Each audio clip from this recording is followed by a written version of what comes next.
안녕하세요. 레이나맘입니다.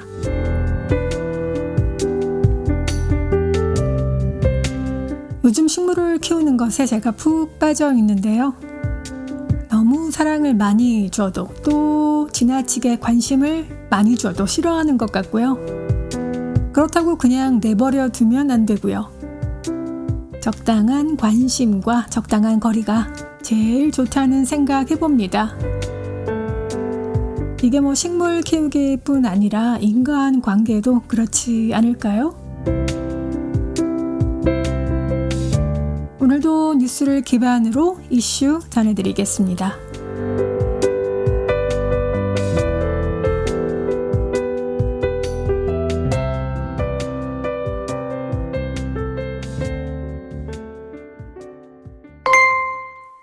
집안에서 가장 중요한 것이 부엌이고 또 그 부엌에서 가장 중요한 곳이 바로 그 스토브인데요.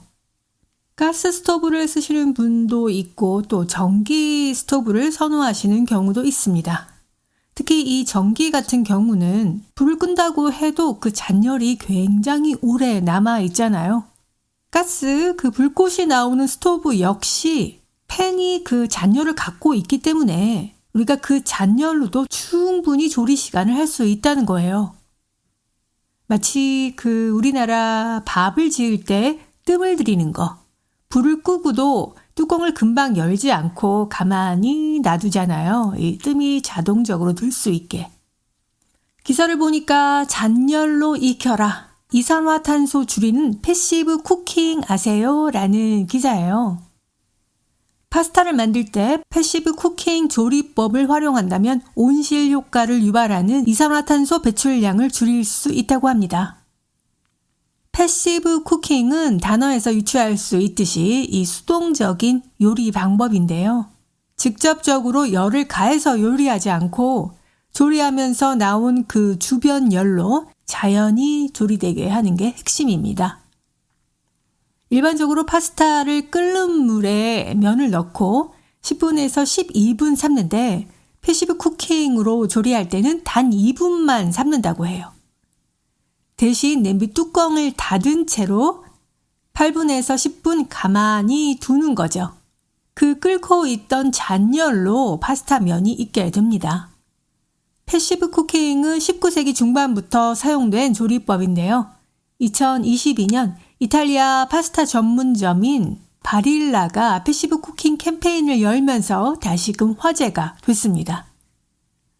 바릴라에서는 이 조리법으로 가스나 전기 요금을 대폭 줄일 뿐만 아니라 이산화탄소 배출량을 최대 80% 줄일 수 있다고 주장하고 있습니다. 바릴라는 홈페이지에서 전 세계적으로 매일 4억 개의 파스타가 제조되고 있는데 많은 사람들이 패시브 쿠킹으로 조리한다면 지구에 실질적인 영향을 미칠 것이다 이렇게 말했는데요. 파스타 면에 따라서 끓이는 시간과 또 방치하는 시간이 조금씩 달라지겠죠. 바릴라의 경쟁사인 가로팔로도 패시브 쿠킹의 효과를 높일 수 있는 방법을 또 추가로 발표했습니다. 가로팔로는 사용하는 물의 양을 줄이면 에너지를 더 절약할 수 있다. 그러네요. 지나치게 너무 많은 양의 물을 넣을 필요가 없겠죠. 필요한 양만큼. 우리가 커피 물을 할 때도 한 2잔 끓일 거면 컵에 2잔을 계량해서 포트에 넣고 그 딱 필요한 양만큼만 데우는 게 좋은데 그냥 컵으로 계량하지 않고 그냥 물을 받아서 할 경우에 물이 꼭 남잖아요. 이러한 경우 불필요한 에너지를 많이 낭비하게 되는 거죠. 패시브 쿠킹은 파스타 말고도 다른 요리에도 얼마든지 활용할 수 있을 것 같습니다. 그런데 이 급한 성격에 바로 켜고 센 불로 갑자기 확 켜고 또 갑자기 확 끄고 그렇게 해서 요리를 해야 이 요리를 하는 제 맛이 난다라고 말씀하시는 분도 있는데 조금 더 느긋하게 미리 불을 끄고 뚜껑만 덮어놓으면 충분히 조리가 된다는 거. 또 시간 차이도 없다는 거. 자, 에너지를 절약할 수 있는 길이라면 충분히 우리 생활에서 활용해 볼 만하다라는 생각입니다. 요즘에도 동영상 중에서 바세일린으로 주름을 없앤다 그런 동영상들이 굉장히 유행하고 있잖아요.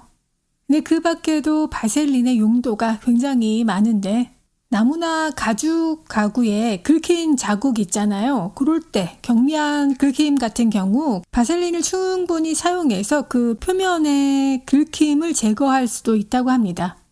이 경미한 긁힘 같은 경우 가죽 가구나 나무에 긁힌 자국을 또 바세일린으로 없앨 수 있고요. 또 귀걸이에 바세일린을 바르게 되면 민감한 귀의 느낌을 좋게 한다고 해요. 피어싱 같은 경우 좀 아프지만 바세일린이 도움이 될 수 있다고 합니다. 귀의 피부가 민감한 경우 평소처럼 귀걸이를 하기 전에 귀걸이 표면에 바세린을 좀 바르는 거예요.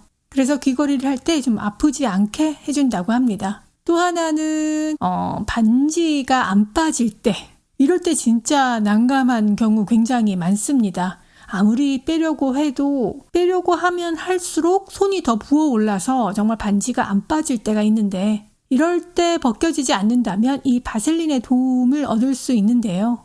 또 하나는 손가시가 일어난다고 하잖아요. 이 큐티클 크림은 굉장히 또 가격이 나가는데 이때 값비싼 그 크림보다 좋은 것이 바로 바셀린이라고 합니다. 바셀린은 이 큐티클을 촉촉하게 유지하고 수분을 공급해서 부드럽게 해주고요. 또 이 큐티클 뿐만이 아니라 손톱에도 놀라운 효과를 발휘해준다고 합니다. 또 하나는 우리가 염색을 할 때 염색약이 피부에 묻게 되면 피부가 거뭇거뭇해지고 귀도 막 까맣게 염색돼서 그게 오래 가면 굉장히 난감하잖아요. 이럴 때 염색하기 전에 바셀린을 피부에 발라두면은 코팅이 되기 때문에 염색약이 흘러도 조금 안전하죠. 요즘엔 또 바셀린이 굉장히 작은 사이즈가 깜찍하게 나왔더라고요. 그거 핸드백 속에 하나 딱 넣어가지고 다니면 급할 때 또 바셀린을 유용하게 잘 사용할 수 있을 것 같습니다. 바셀린 하나로 여기저기 쓰이는 꿀팁 소개했습니다. 음식의 맛에 가장 중요한 게 바로 소금인데요. 여러분은 소금에 대해서 몇 가지 기억하세요? 제가 보니까 천일염, 꽃소금, 맛소금, 정제염, 구운 소금, 핑크솔트, 죽염, 함초소금, 허브솔트 너무 많죠? 요즘에는 또 건강을 위해서 소금차라 그래서 아침에 미지근한 물에 또 소금차를 연하게 해서 한 잔씩 드시는 분들도 계세요. 소금의 종류가 이렇게 많은데 어느 때 어느 소금을 써야 하고 나에게 맞는 어떤 소금을 사야 하는지 저도 때론 헷갈릴 때가 있습니다. 소금의 종류 9가지가 있는데요. 천일염, 우리나라의 천일염의 경우 무기지와 미네랄이 풍부하고요. 다른 나라에서도 많이 사랑을 받고 있죠. 바람과 햇빛에 수분과 유해 성분을 증발시켜서 만든 이 천일염은 가공되지 않은 소금이고요. 바람과 기온에 따라서 맛과 질이 좌우됩니다. 염도도 높을수록 또 수분이 적을수록 좋은 품질의 소금으로 인정되지만 주로 배추 절일 때 또 젓갈, 장류 담글 때 여러분 많이 사용하시죠. 또 우리가 아는 꽃소금. 흔히 마트에서 볼 수 있는 제제염인데 수입염과 천일염을 물에 녹여서 불순물을 없애고 다시 가열해서 결정시킨 소금입니다. 결정의 그 모양이 눈꽃 모양과 같아서 이 꽃소금이라고 이름이 붙었는데요. 불순물을 걸러냈기 때문에 위생적입니다. 제제염은 천일염보다 입자가 작고 또 대부분의 조리에 사용하는데 처음부터 넣는 것보다 중간에, 조리 중간에 아니면 마무리 단계에 첨가하는 것이 더 좋다고 해요. 또 맛소금인데요. 소금과 MSG를 대략 9:1 비율로 혼합해서 만든 이 맛소금. 요리의 마지막 간을 맞추거나 다른 양념 없이 소금만으로 맛을 낼 때 여러분 많이 쓰시잖아요. 소금보다 입자가 고와서 녹는 속도도 빠르고 음식에 더 고르게 퍼져서 감칠맛을 높여주고요. 조미료 성분이 첨가됐기 때문에 구이나 무침, 조림 이렇게 간이 필요한 음식에 살살 뿌려주면 되겠습니다. 또 정제염이 있는데요. 정제염은 바닷물을 직접 끓여와서 불순물과 중금속을 걸러내고 끓여서 만든 순도 높은 소금입니다. 대량 생산이 가능하고 값이 저렴해서 보통 가정보다는 식품 공장에서 많이 사용되고요. 불순물을 제거한 소금이기 때문에 위생적이지만 미네랄 성분도 적게 함유되어 있어서 음식에 이 짠맛 이외에 영향을 주지 않아서 맛을 일정하게 조절하기에 좋습니다. 또 구운 소금 있는데요. 이름 그대로 이 천일염을 고온에서 구워서 만든 소금이죠. 보통 한 400도 이하에서 만든 이 소금을 볶은 소금, 또 400도 이상의 고온에서 만든 소금을 구운 소금이라고 우리가 불리는데, 천일염에 열을 가하면 햇볕으로 증발시키지 못한 이 간수나 유해 성분이 마저 제거되고 또 무기질은 그대로 남아있어서 건강에도 좋습니다. 또 쓴맛이 나는 간수 성분이 제거되면서 부드러운 맛을 내고요.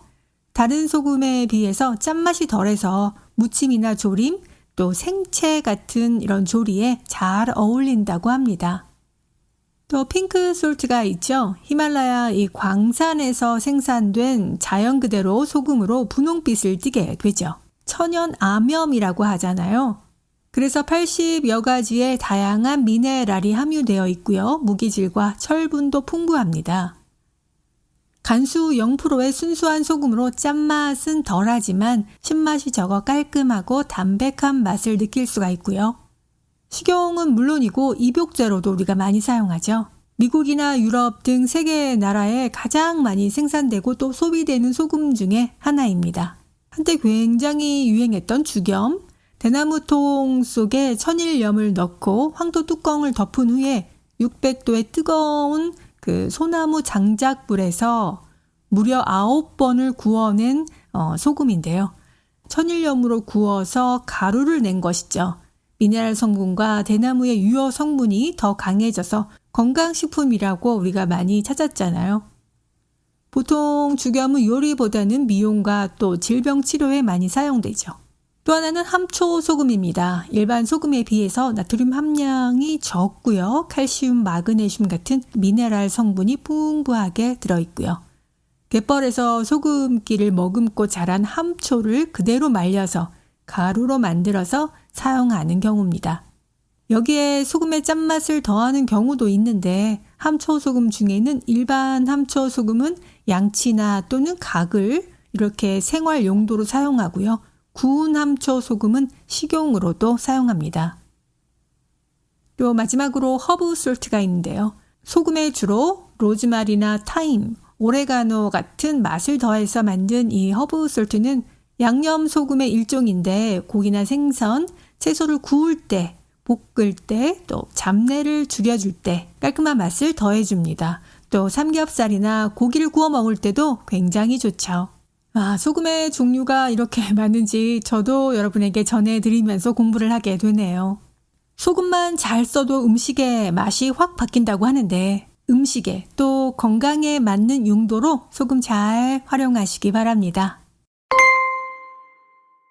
미국에 살면서 삶은 감자보다는 튀긴 감자를 저희가 많이 먹잖아요.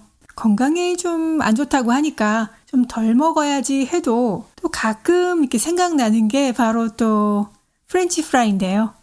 주변에서 쉽게 볼 수 있으면서도 이 맛있는 감자 요리하면 무조건 이 튀긴 거를 떠올리는데 건강에 나쁘거나 살이 찌는 음식으로 여기기가 쉽지만 사실 이 감자는 잘만 먹으면 건강상 이점이 많은 식재료입니다.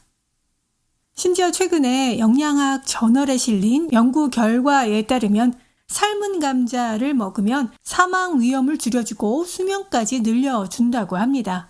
노르웨이 오슬로대 연구진에 따르면 식단에 감자를 더 많이 포함하면 모든 위험에 따른 조기 사망 위험이 감소하지만 이러한 효과를 내기 위해서는 튀긴 감자가 아니라 삶은 감자를 먹어야 하는 것으로 나타났습니다. 이 연구진이 평균 33.5년간 추적 관찰한 결과 일주일에 삶은 감자를 14개 이상 섭취한 참가자들은 6개 미만 섭취한 사람에 비해서 모든 원인에 따른 사망 위험이 12% 낮았다고 합니다.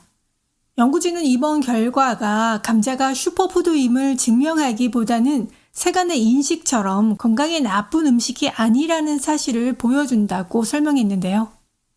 감자 섭취가 체중 증가 또는 그 부작용을 유발할 수 있다는 일반 연구를 두고 이는 감자가 나쁜 것이 아니라 그 조리법이 문제일 수 있다는 거죠.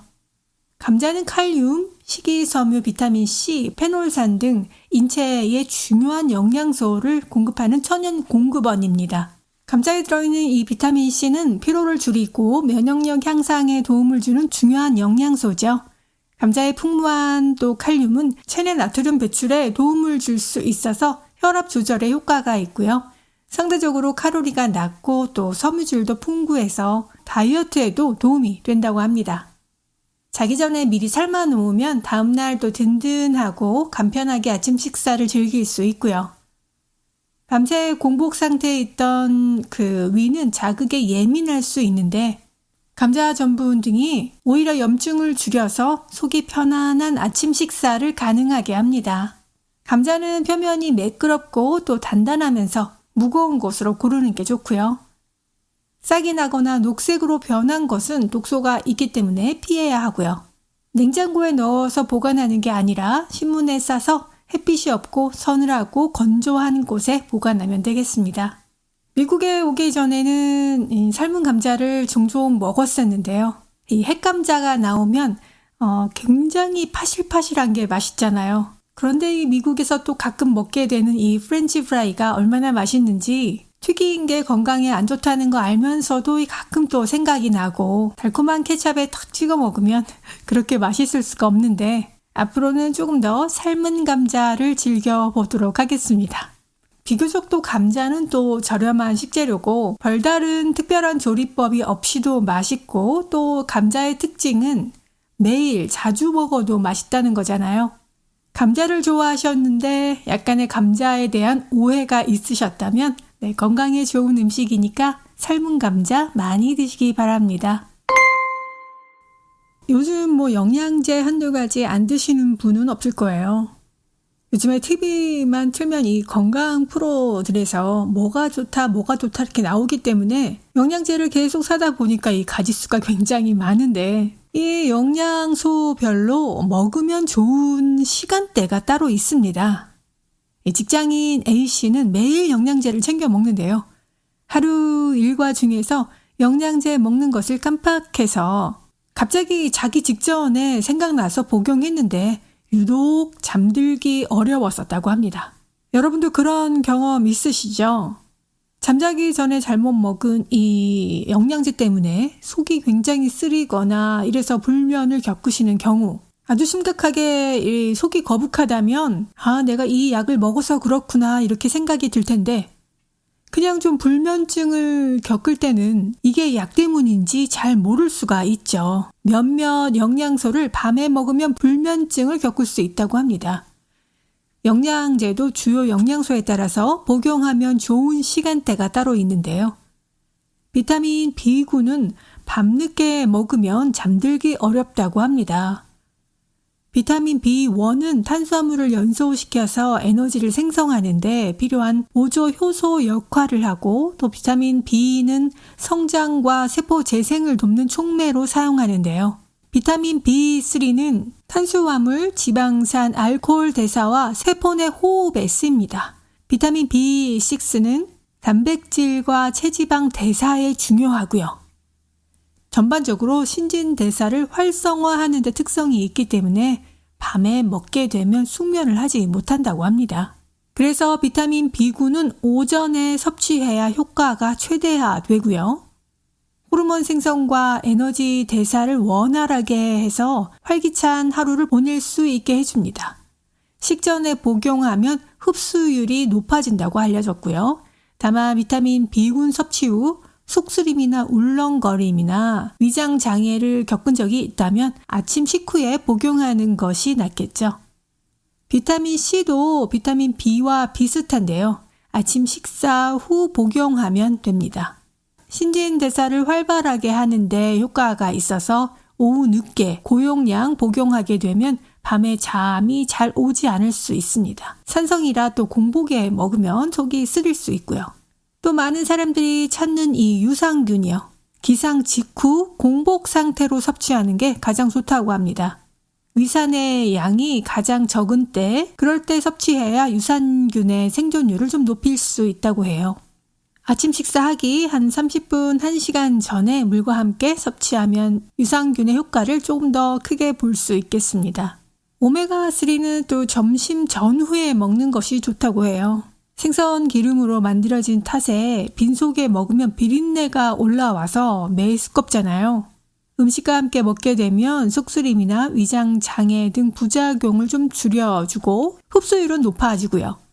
오메가3는 심장 건강을 개선하는 건강한 지방이죠. 혈중 중성지방 수치를 낮추는 데도 도움이 되고요. 철분은 식사 1시간 전이나 식사 2시간 후에 복용하는 것이 좋습니다. 공복 상태일 때 흡수율이 가장 높고 음식과 함께 먹으면 흡수율이 떨어진다고 해요. 철분은 신체 성장과 발달에 꼭 필요한 영양소로 뼈를 튼튼하게 하고 또 빈혈을 예방합니다. 저도 자기 바로 전에 이 영양제를 먹었다가 비타민C 관련해서 먹었다가 굉장히 밤새 뒤척인 기억이 이제 나네요. 그런 기억이 한번 있다 보면 다시는 그 영양제를 먹고 싶지 않거든요. 영양제마다 먹으면 좋은 시간대 알려드렸습니다. 매일 집밥을 해야 하는 우리 주부들한테는 이 식단이 정말 고민되는 일이잖아요. 한국인이 좋아하는 이 식재료 중에서 콩나물을 빼놓을 수가 없는데요. 콩나물은 따뜻하게도 끓이고 또 차갑게도 콩나물국을 즐기고요. 또 매콤하게도 즐기고 여러 가지 변화를 주면서 이 콩나물을 즐길 수가 있습니다. 콩나물 냉국에 보리밥, 정말 한국 사람이라면 다 좋아하지 않을까요? 콩나물 냉국에 보리밥 먹었더니 몸의 변화가 어떤 게 있을까요? 요즘처럼 좀 날씨가 더워지는 날에는 시원한 냉국이 좋습니다. 비싸지 않고 우리 주변에 흔한 이게 식재료로 할 수 있다면 더욱 좋은데요. 그게 바로 콩나물 냉국입니다. 다양한 영양소가 많고 만들기도 쉽잖아요. 냉장고에 보관하면 아침 건강식으로도 좋고요. 여기에 보리밥을 곁들여 먹으면 다이어트 음식으로 손색이 없습니다. 표준식품 성분표에 따르면 삶은 콩나물 100g에는 열량이 33칼로리에 불과하고 수분이 91g이라고 해요. 체중 조절에 아주 좋은 음식이죠. 근육을 유지하는 이 단백질 구성에 관여하는 총 아미노산이 다량 포함되어 있습니다. 에너지 대사에 도움을 주면서 체력 증진에 기여하는 아스파르트산이 또 들어있고요. 다양한 영양소가 많아서 다이어트 중에 도움을 받을 수 있는 음식 중에 하나이죠. 콩나물의 원료는 대두잖아요. 이 콩은 발화도 쉽게 일어나고 또 콩 단백질에는 이 항고혈압 펩타이드가 들어있어서 혈압 조절에 도움을 준다고 합니다. 콩 속에 있는 이소플라본 성분이 들어있잖아요. 갱년기 여성 증상 완화 또 유방암 예방에 도움을 준다고 해요. 또 무엇보다 식이섬유가 많기 때문에 장 기능에 좋고요. 앞서 말씀드린 이 보리밥은 또 콩나물과 굉장히 잘 어울립니다. 다른 음식을 통해서 들어온 이 지방산과 콜레스테롤, 중금속, 발암성 물질을 흡착해서 배설시키는 데 도움을 준다고 합니다. 보리밥 100g에는 또 단백질, 식이섬유, 불포화 지방산 등이 쌀에 부족한 다양한 영양소들이 많고요. 보리를 꾸준히 먹으면 혈당의 급격한 변동이 적어서 당뇨병 예방에 좋다고 합니다. 다만 채소 과일보다는 적지만 칼륨이 들어있기 때문에 신장이 나쁜 사람들은 조금 절제하는 게 좋고요. 이 콩나물은 진짜 언제 먹어도 질리지 않고 매일 먹어도 항상 맛있다고 느끼는 것 같아요. 반찬뿐만이 아니라 콩나물 밥도 굉장히 좋잖아요. 밥하실 때 콩나물 가득 넣어서 밥을 내서 양념장에 이렇게 비벼 먹으면 너무 맛있는데요. 지금 같은 때에는 콩나물 냉국 굉장히 좋을 것 같습니다. 사실 이 하얗게 그냥 콩나물만으로 끓인 이 콩나물국은 한국인이라야 이 진정한 이 맛을 음미할 수 있잖아요. 특별하게 맛이 세지도 않고 그렇다고 뭐 단맛이 있는 것도 아니고 감칠맛이 폭발하는 것도 아니고 약간 심심한 이 콩나물국 그 자체가 굉장히 시원하고 맛있는데 오늘 뭐 해 먹을까 고민이 되셨다면 콩나물을 이용해서 냉국도 해보시고 또 매콤하게 김치 넣어서 국도 끓여보시고 또 콩나물 밥도 해보시고, 또 콩나물은 각종 찜에도 많이 넣어 먹잖아요. 그리고 어묵과 함께 콩나물 잡채도 굉장히 맛있더라고요. 콩나물을 한번 활용해 보시면 가격은 저렴하지만 영양이 폭발하는 영양식으로 좋을 것 같습니다. 우리가 받는 스트레스 중에서 남들이 나를 어떻게 생각할까? 가뜩이나 힘든 직장 생활을 할 때 그 인간 관계에 대한 스트레스가 있습니다. 여러 사람이 있을 때, 예를 들어서 10명이 있을 때 일반적으로 2명은 나를 좋아하고 2명은 나를 안 좋아한다. 나머지 6명은 내게 별로 관심이 없다. 이렇게 생각하면 되는데요. 이것을 262 법칙이라고 합니다. 별 노력하지 않아도 말이 잘 통하고 또 쉽게 친해질 수 있는 사람이 있는 반면 특별한 일이 서로 없음에도 불구하고 사사건건 부딪히는 왠지 기분 나쁜 사람도 꼭 있죠. 그래서 이 사람이 싫어서 직장을 옮겨도 거기에도 그런 사람이 꼭 있습니다. 우리가 실수하는 것은요, 후자의 그 2명에게만 너무 신경을 쓰는 건데요. 이들과 갈등이 있을 때 다투느라고 에너지를 너무 쓰고 혹은 어떻게든 좋은 관계를 만들어 보려고 지나치게 애를 쓰기도 하죠. 그런데 이들과는 뭘 해도 원하는 대로 잘 안 되는 게 보통이라고 해요. 곰곰이 생각해보면 직장이나 또 사회생활에서 썩 가깝지 않더라도 저 사람은 괜찮은 사람이야 이렇게 좋은 이미지를 가지기도 하고 또 반면 잘 모르는 관계인데도 마음에 안 들고 괜히 싫은 사람도 있고요. 내가 그런 생각을 하는 것처럼 누군가도 나를 보고 좋게도 혹은 나쁘게도 볼 수 있다는 걸 우리가 알고 있으면 조금 더 마음이 편할 것 같아요. 정말 별 이유가 없어도 말이죠. 집중해야 할 것은 그 불편한 2명이 아니라 내가 아끼고 또 나를 사랑해주는 그 2사람, 그리고 여력이 된다면 적당히 지내도 되는 그 6명과도 기분 좋은 관계를 유지하는 것이죠. 나를 좋게 보거나 나쁘지 않게 여기는 그 8명을 두고 굳이 우리가 어려운 그 2명에게 내 에너지를 투자하고 낭비할 필요는 없겠죠. 혹시나 여러분이 인간관계에서 힘들어하시는 분들이 있다면 오늘도 그 262 법칙 기억하시고요. 우리 삶에서 행복은 결국 그 좋은 사람들과 관계를 잘 쌓아 나가는 게 아닐까 합니다. 스트레스 중에서 인간관계에 대한 스트레스가 굉장히 제일 큰 것 같습니다. 하지만 10명이 모였을 때 이유 없이 나를 싫어하는 사람이 2명씩은 꼭 있다는 거. 작년에 한 설문 기관에서 대한민국 직장인 삶의 만족도라는 주제로 전국 직장인 1000명에게 설문조사를 했다고 해요. 직장 생활 만족도에 가장 큰 영향을 주는 것이 무엇이냐 이 질문에 연봉은 3위고요. 근무 환경은 2위, 대망의 1위는 직장 내에서 인간관계라고 합니다. 연봉이 높아도 근무 환경이 아무리 좋아도 결국 직장을 계속 다닐 수 있느냐 없느냐 이것은 동료들과의 관계가 어떤가에 따라서 큰 영향을 받는다는 것이죠. 직장 생활을 오래 한 사람들이 공통적으로 하는 이야기가 결국에 일할 때 가장 힘든 순간은 바로 사람 때문이라고 합니다. 직장 생활에서 가장 힘든 순간은 업무에 치여서 늦게 퇴근하는 날이 아니라 불편한 동료와 갈등이 쌓여가는 그날. 저도 얼마 전에 그 동영상을 봤는데요. 그 상사로부터 받은 그 스트레스, 그때의 그 기억 때문에 다시 직장 생활로 복귀하지 못하고 그 정신적인 충격을 회복하는 경우도 굉장히 많더라고요. 물론 상대는 나에게 그렇게까지 상처를 줄 그런 의도는 아니었지만 또 누군가는 직장 생활을 처음 시작하는 새내기라든가 또 그때 마침 안 좋은 일을 개인적으로 겪어서 응원이 필요한 시기일 수도 있었고요. 인간관계에서 이 관계가 틀어지면 예민해지고 또 집단에서 나를 배척한다는 느낌이 들면 굉장히 괴롭습니다.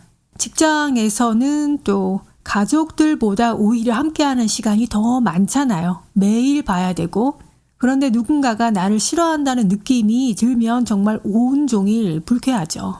또 그 사람이 내 험담을 한다는 이야기를 전해 들었을 때 정말 화가 나서 어쩔 줄 모르는 게 아주 자연스러운 감정입니다. 사람은 부정적인 경험을 긍정적인 경험보다 더 강하게 느낀다고 해요.